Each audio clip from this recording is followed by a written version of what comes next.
Good evening, ladies and gentlemen. My name is Rene.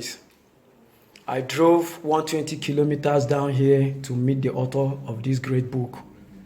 Before you people here, Echoes of Bullets. Echoes of Bullets, a compendium of war and its gory fingers. Leonard Ifeanyi Ugwu Jr., the author of Echoes of the Invisible. That's the first publication. It's a very nice publication. Echoes of Bullets. About Echoes of Bullets. The book is divided into 3 sections: the dry season, the rainy season, and the harmattan. Echoes of Bullets is a poetry collection that ranges from the causes of war to war and the aftermaths of war, coming when the country combats terrible challenges. This collection echoes the voice of the new generation who did not face the horrible experience of the past civil war. Through this book, this new generation is placed at the middle of war and dispassionately pictured through a pair of lenses, the good and bad of war. Finally, the collection questions the prevalent issues in Nigeria, such as leadership, unemployment, insecurity, unbalanced national allocation of resources, and tribal sentiments. These are major precursors to war. The poet foresees the nation in turmoil and advocates for peace. It's a great book, and I'm privileged to meet the author face to face this evening and have some conversation, formal, or should I say informal conversation and discussion about this great book. And I would like you guys to join us. Thank you very much. Like I said earlier on, it is time to meet the author of this great book, collection of poems, Echoes of Bullets. Thank you. Good evening, sir. Good evening, sir. You are highly welcome. You know, people will be imagining the kind of man behind the camera that doesn't want to show his face. Maybe he's a ghost or what, you know. I drove such kilometers to meet you, and you know, I called you. I told you that I will be coming over, that I'm really eager to meet you face to face and have a conversation. Not that we actually prepared to showcase this on social media or whatever, but I think it might help people out there. Some people like to hear from you, Okay. you know. So please, can you introduce yourself to us? Okay, my name is Leonard Ifeanyi Ugwu Jr. Great. Thank you very much. So, you know, somebody came with you, and I'd actually like to know who you are, sir. So, can you tell us your name or introduce yourself? Little introduction. Okay, I am Mr. Michael Dioke. Welcome, Mr. Michael. Welcome, sir. I'm grateful. I'm grateful to sit before this great poet. So, you know, poetry. It's some kind of should I say, it's a creative element that we experiment. People experiment. Writers, authors, normal people experiment poetry, and so many people like me. I want to learn. I want to learn more about poetry, and I saw your poem, the collection of your book on a bookshare in Enugu State, you know, and I read through it. Such a creative piece, and you know, somebody would like to learn from you. I would like you, you know, you are holding it. Can you lift it up a little bit so that so that the people out there will see it? Yes. Can you tell us about this great book, this piece you are holding? Man, to me, poetry, that book you are holding is a kind of should I say weapon? Man, you know, you will see war in that place, bullets, bombs, guns. Don't you think that book is one sophisticated hell of a weapon or whatever? You know, I'm just trying to make it funny. So this is not a weapon. It's not harmful. I can't even use it to harm anyone. Yeah. But this is it's a collection of poems, as I said, and this book I'm trying to mirror a society, a Nigerian society, being eaten deep by societal issues like the political issues, religious issues, and so on. And these things have aroused so much quagmire, so much bickering amongst people, because we have different cultures, we have different religion in the society, we have different political aspirations, like ideology. So it becomes important that looking at a nation like Nigeria with mixed cultural heritage, we would love to mirror echoes of Bullet and tracing the historical background of Nigeria, of the Civil War. We see that this nation has been wrecked due to war and due to a tribal skirmish. So in that case, I brought this book into play. Then a certain time in 2019, I guess, or 2020 or thereabout, there was something they called the EndSARS protest. There was something they called there were so many other, even the agitation to overthrow the government, and so on and so forth. These are the things that our youth have been so agitated about. And if you check this, you see that the older ones are not into this, because they have seen war. They have known what war is all about. So this book is in Limelight. I brought it to Limelight so that we can really get to understand the concept of war, and we come together, sit on a round table and have a peaceful discussion. So actually, this is a piece of peace. This is a work of peace. It's not of war. It's not of bullets. It's not of killing. But it's trying to unite a nation. It's trying to talk about peace. It's trying to, front war and bring peace. It's a kind of a trajectory. It's a type of a forlorn, a kind of something we see that we have seen that is possible. There will be this possibility of replication. So we are trying to avoid it through this poetry. That we want a one Nigeria, a Nigerian that can stand as one and in peace, in love. That's what we always profess in our pledges, in our anthem. So I think it's very important that we keep that rolling, So that's the essence of Echoes of Bullet, bringing in the concept of the dry season, talking about the political mayhem.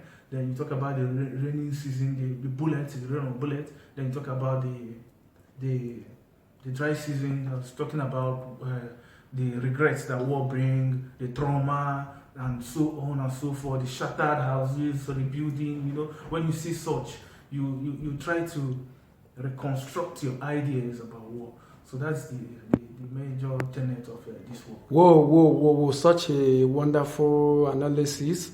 Before I made this statement that is a weapon, I'm just being like a kind of poetic. You're right. You're right. A weapon of peace. Yeah, a weapon of peace. Remember, in poetry, they say pen is mightier than sword, right? Yeah. That's paradoxical. It's a paradox. That's what I'm just saying. A kind of weapon. But I don't think we should use weapon here, because weapon is something that always destroys people's life. I think the right thing we should... but, okay, this will be difficult, but in your own creative mind, what can we metaphorize this book as? Weapon is to destruction, and Echoes of Bullet is to what? Is to peace. It's to amendment. Peace, yes. Echoes of Bullet is to peace, yes. It's to love. It's to love. Yes. To recover Nigeria from hatred, ethnicity, tribalism, political brouhaha, corruption, whatever you can call it. Yes. We want to live in peace in this country, and this book is really talking about peace and unity. There are chapters that talked about the Boko Haram, the Sambisa men on this Sambisa forest, and so on and so forth. So these things are the things we are facing. How do we You know, whenever you touch an average Nigerian, you try to speak with an average, and he tells you the political stuff is not actually working. What about you? What about your personal orientation? What orientation do you have about this nation?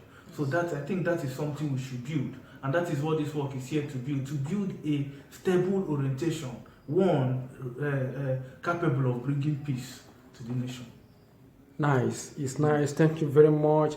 Thank you. It's a good one there. You know, am I asking too much questions? You know, No, it's just a no. privilege for me to meet the author, you know, because there is something else I would like you to do for people out there, not only for myself. You know, other people will watch this. They will actually watch this and learn from it. So I would like you to give us that privilege of, or should I say, yes, it's a privilege for you to present one of the poem in that book yourself. I would like the audience to hear the magnitude of your voice reading it. You know, the author himself trying to, you know, deliver the stuff directly to us. So, can you do that for us? All right, that's nice. I will find something to give the audience, at least.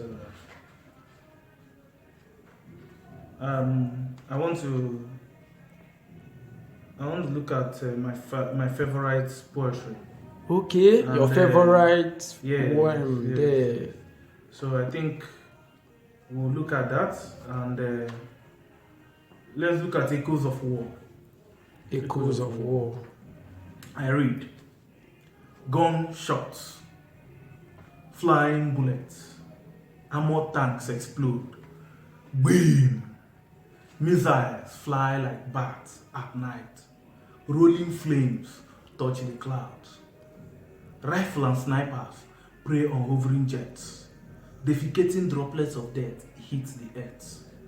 Rockets rumbles like raven, nuclear tools, explosive grenades sneak through, bombs share running metals, tear gas and poison gases contaminate the morning dew, torture and rape, prisoned foot with chained wrists, tools of war, flood of blood, echoes of gunshots rebound, boom over, boom, scattered human parts like home of trash.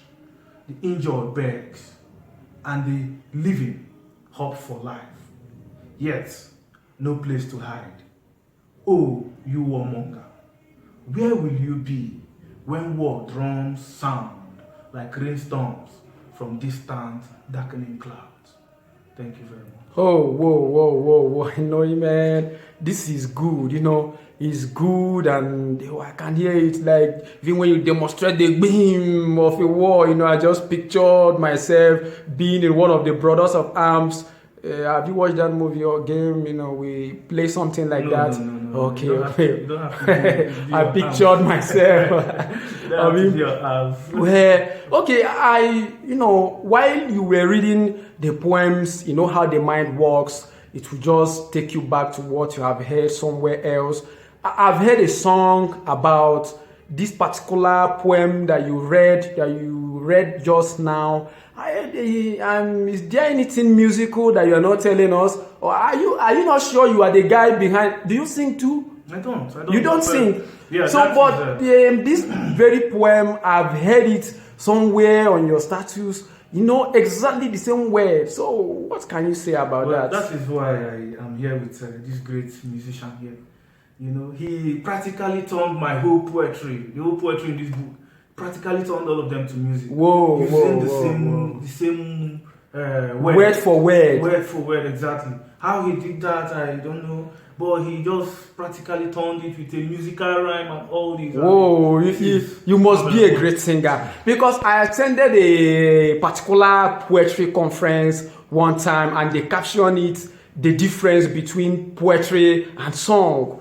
Is there really a difference between a poetry and song? So I attended the conference, and by the end of the day, they failed to tell me the difference between poetry and song. But this man is like, if you're actually the one that, you know, sang that song, it means there is no difference, because with the accompaniment, the sounds and everything, you did it perfectly, exactly how the poem is in the book. So I would like you to introduce yourself one more time. So your musical name, your real name, your background, what you do for a living, just tell us something briefly about yourself.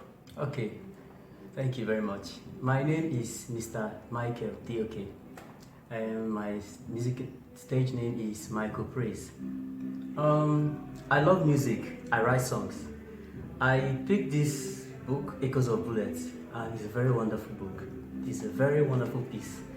I went through it, and going through it, I was captured by this. Like, it reminds me a lot, and it opened my eyes to so many things I don't know, and it made me understand war, actually, and I saw a lot in this book. And I said, through music, which is my talent, I should be able to push the message from this also to the music field, so that when people read poem, people also through music listen to it. Lovers of music can also get the same message in music. So I had to go for. I know it's difficult sometimes to actually pick a poem and turn it to music, but then I had to, because the message is super.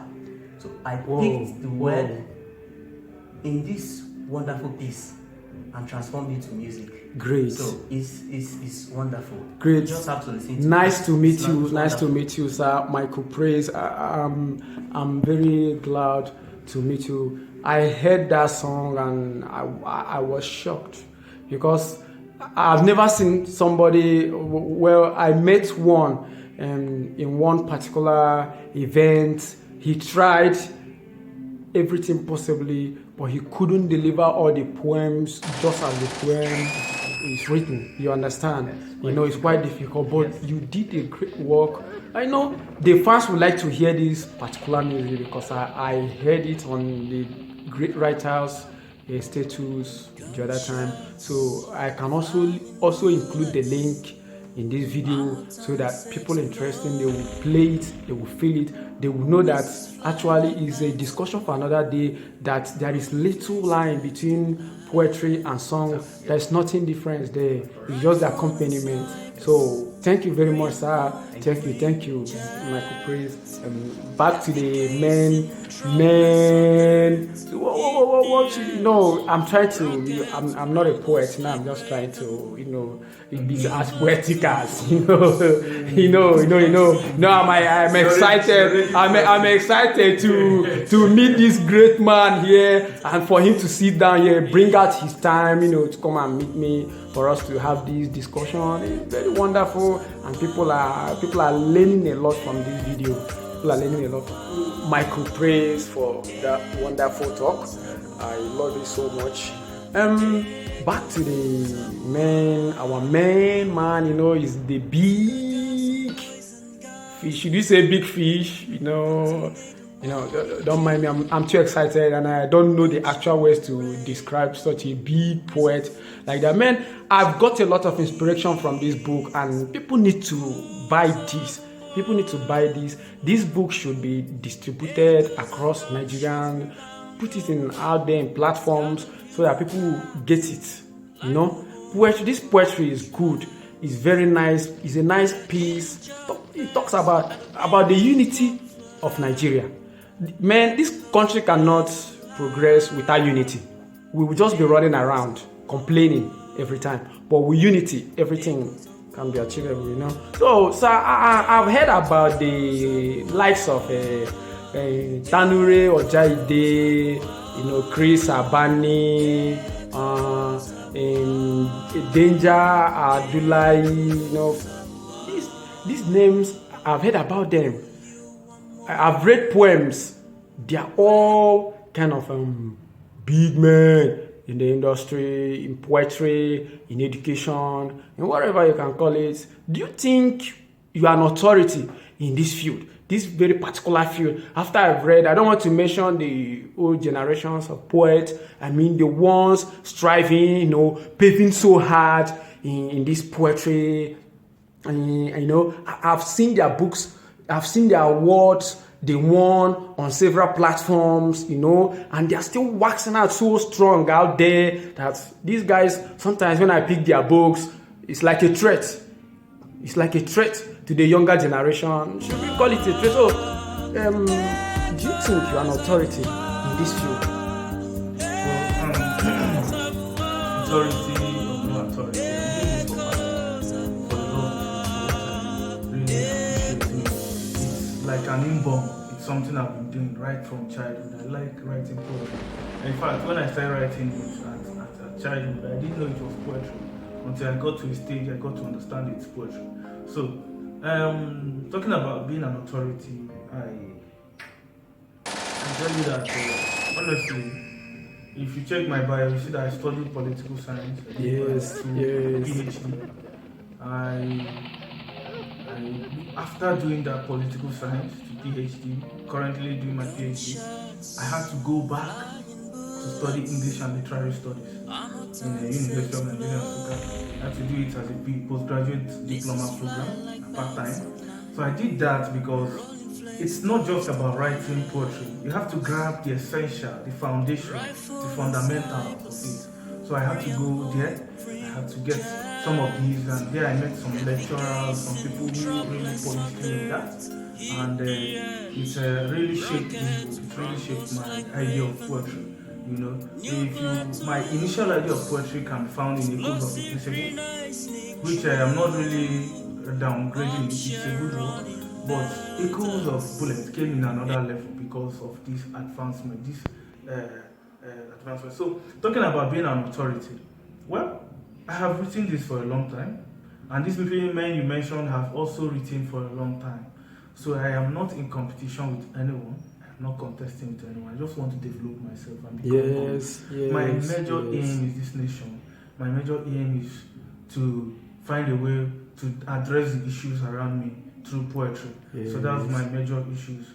So talking about being authority or not, I've heard a lot on social media. I've heard a lot on radios about people thinking they are boasting, thinking that without them or no one else can be able to write poems, no one else can write play, no one else can write prose.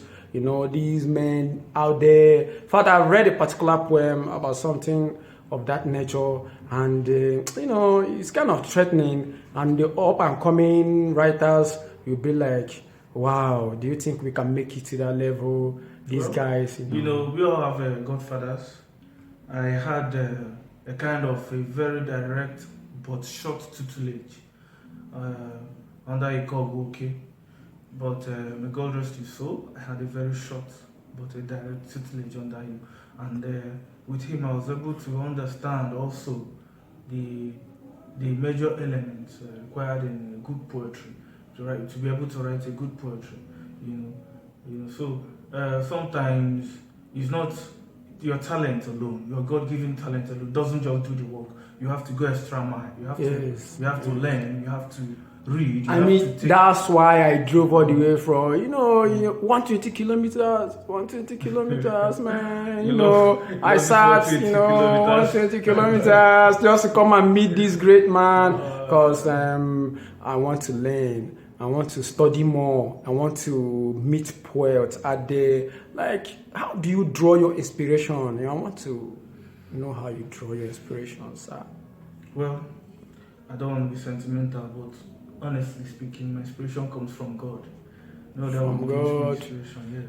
So, apart from God, there is nothing else that you can lay hold on for your inspiration. There's nothing. Some people tend to go to the mountain. Some people tend to go to a very quiet place, Tinker's Corner, or what you call it. Some people even sit in a noisy area. They smoke, they drink for inspiration. I've seen somebody smoked weed and even fell inside gutter, all in the name of getting inspiration for writing. When you're talking about inspiration, sometimes I just pray my muse doesn't meet me sometimes, because at times you might be walking on the streets and something strikes you, you have to bend down and write it in the sand. Yes. Write it down in the sand, you have to write in your phone, you have to write. So, such things, such things. But I don't have to take anything, I don't have to do anything special. Yeah, just for you to get inspiration. It just comes, and that's why I say it's from God.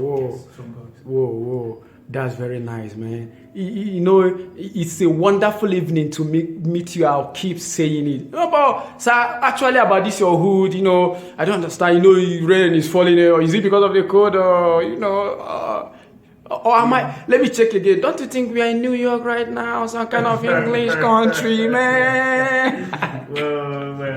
Well. About the hood, actually, I just like. I just like looking different. Okay, looking different. Whoa, and I love it. And young men out there will be kind of like it, this papa big, what do you call it? Agbada.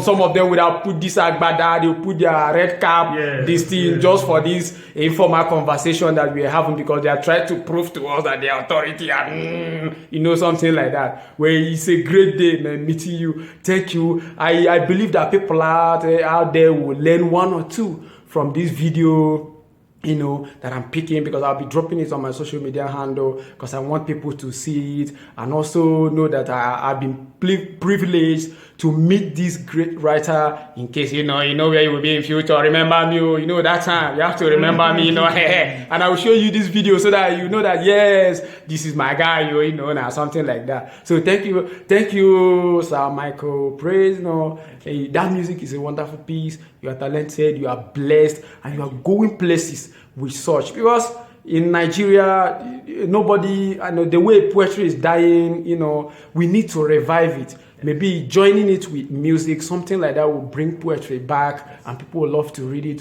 one more time. Thank you for that great piece. Thank you, sir. I'm grateful for all. Thank you very much. And one more time, let me have a handshake. It's good to me, man. Oh.